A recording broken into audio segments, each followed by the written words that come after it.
Guys, Sunset here with a quick Poseidon guide. First we're going to go over his abilities. This is his passive. This basically just gives you additional damage based on how high your meter is. This is when you auto attack the minions. Tidal Surge just pushes away an enemy, knocks them back, and it does a pretty decent amount of damage. We have Trident, which is auto attack based. You activate this and it gives you a lot of damage. It also gives you a movement speed increase and stacks your tide up very fast. And then we have Whirlpool. This is your main part of your kit. This cripples enemies, stopping them able to jump, and it gives you a lot of damage and extra, basically set up for all your other abilities, such as your Kraken, your 2 and your 1. Helps you hit all of these abilities well. And your final ability, which is Release the Kraken, which is a giant AoE damage nuke, where the center point does a really crazy amount of damage, which is used to one-shotting enemies and basically, yeah, killing everyone. And that's how the kit works. Here you'll see a typical Poseidon item build. Pretty much going Penetration Boots into Book of Thoth, into Gem of Isolation, Spear of Magus, Ethereal Staff, and Rod of Tahuti. Your starting build should typically be Vampiric Shroud, Lost Artifacts, and a Mana Pot and a Health Pot. This will give you enough sustain in the mid lane, and it also just helps you in these early rotations and clearing buff camps. All these items synergize well to give you a lot of ability-based power. However, if you prefer attack-based power, you could get Haste and Fatalis, or maybe even a Polynomicon. Both these items are viable in the current meta, but I would advise you not to pick these up unless you're just playing for fun.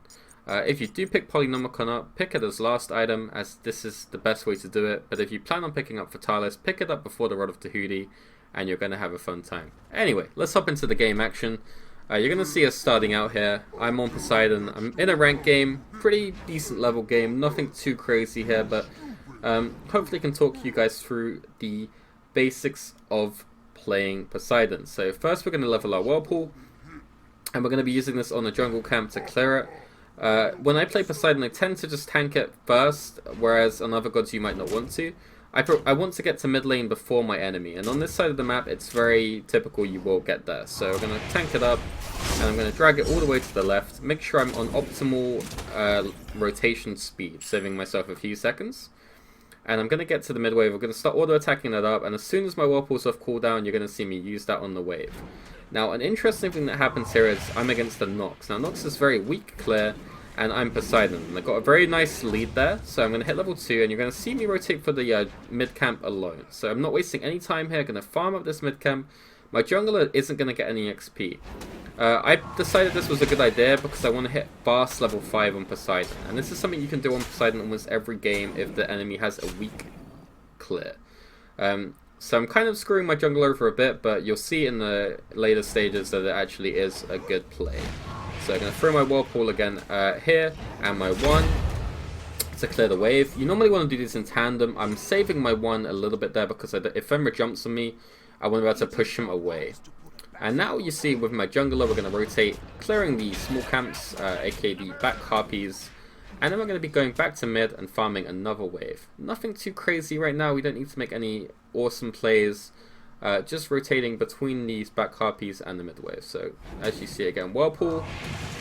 We don't need to use our 1 here just because our jungler's here. If our jungler was not here, make sure you use your 1 as Poseidon to clear the wave every time. In lower level games you won't have a jungler, so make sure you use that 1. Like I said, the jungler's here. So on this buff camp, I'm only going to use my Whirlpool. Oh no, I used my 1 as well. Oh, this is because Humbats didn't come for the small camp. He was a bit slow. This isn't the end of the world because it's going to give me a fast level 5. Would advise you to always wait for your junglers. Now you'll see here, trying to play the bait game with Poseidon. Level 4, I don't want to make it obvious I'm hitting level 5, so I step back a bit, attack the minions, I saved all my cooldowns, and there's the Whirlpool Kraken. You see I use the Whirlpool to slow my enemy, make sure he can't use his dash, and then I Kraken. Make sure your Whirlpool applies the cripple before going for the Kraken. And then back to farming. Do the mid wave. Do the back harpies. Do the mid wave and do the back harpies. Keep rotating, keep your farm up on Poseidon. You'll see I keep using my Trident to clear now instead of my Whirlpool. It's because I'm stacking my passive up to make sure I have a maximum passive at all times. And I'm just playing very safe, clearing the waves. You can see Fenrir is to our right. We don't have a ward, but with Poseidon you can just clear very safely, very, very methodically from the enemies. I see a rotation here now through our ward on Gold Fury, and I'm going to follow the rotation. You see, I'm thinking about following the rotation, and inside it's better just to farm, and you'll see Nox is level 5 here. She doesn't have any actives. I press tab often in the game to check the actives. Now I'm going to go on her when my Whirlpool comes with cooldown. As you can see on the left hand side, it's got 6-second cooldown. If I don't wait for my Whirlpool, I can't kill her. So in 2 seconds, we will Whirlpool and we will Kraken. This is something that any of you guys can do on Poseidon. So don't hesitate to do that. If they don't buy beads or Aegis, hit them with the Whirlpool Kraken. Don't be afraid of it, okay? Here's another example of a rotation. The enemies have engaged my allies. They've already killed them. You'll see me step back here. I hide, wait for Fenrir to auto attack the minions, and hit them with the Whirlpool Kraken. It's important sometimes to let them hit the auto attacks on the minions, or to, you know, basically think they're safe. Once they hit an auto attack, they move slower, which makes the Whirlpool cripple faster because they won't be able to run outside of it.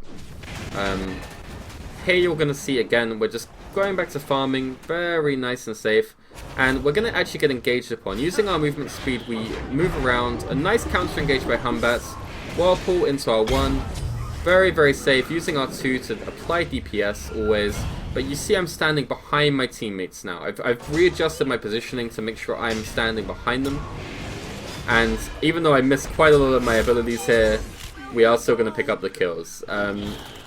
My Ymir obviously making some very nice freezes, some very nice walls, and you're going to see we pick up this kill again with our 1. But you see most of my DPS came out of my Trident, very, very effective. Nice initiation here from my team, Whirlpool into Kraken, that's going to be another kill. Going to use my Trident here for some damage. I let Fenrir pick me up here with my beads, and I'm just going to keep throwing out my Trident damage as I don't feel like I'm under any danger. And you're going to see Athena here also dying to the Poseidon damage using my 1. A good couple of jukes on Neath here, and we're going to survive. I'm going to fast forward a bit here because we're about to rotate into a team fight, and I want to show you a little bit about the kind of positioning you want to be looking at. We let the team fight start, we come in with the Whirlpool Kraken, and we get a kill. So let's watch that in slow motion, and hopefully I can show you guys a little bit more about kind of what you want to be aiming to do with Poseidon, okay? So let's have a look at this real quick. So I'm going to clear the wave. Now you'll see I hesitate a little bit, so I'm waiting for my cooldowns here. Okay, so I'm not going crazy fast. My cooldowns are up now. I'm actually going to go on Athena. I originally wanted to go on Fenrir here, but I just committed to the Athena kill. Fenrir's going to ult. I have beads up because I'm a good boy. And we're going to kill Fenrir. Now pay attention here. This is very important when you're playing Poseidon. We're very low HP. We know we have an advantage. Now we're going to look back to the team fight. If we don't see we can get something here, we're going to back instantly. But we see that there might be a chance to kill Hercules. So we're just going to stay nice far back out of vision. Hercules comes in here. Going to hit him with a Whirlpool, hit him with a 2, hit him with a 1 to push him away from us. And apply the 2 to the Hercules. He dies very fast because we're quite fed at this point. But you see the kind of usage of the 1. Item build wise, we are fed, and this is a general guide. So there you have it. Now you've seen the abilities in practice. I just want to basically quickly tell you guys, you want to be using your 1 as little as possible. You want to use this as a defensive mechanism, and that is why we do not level it first. It's our defensive measure. It's the only way to push melee characters off of us.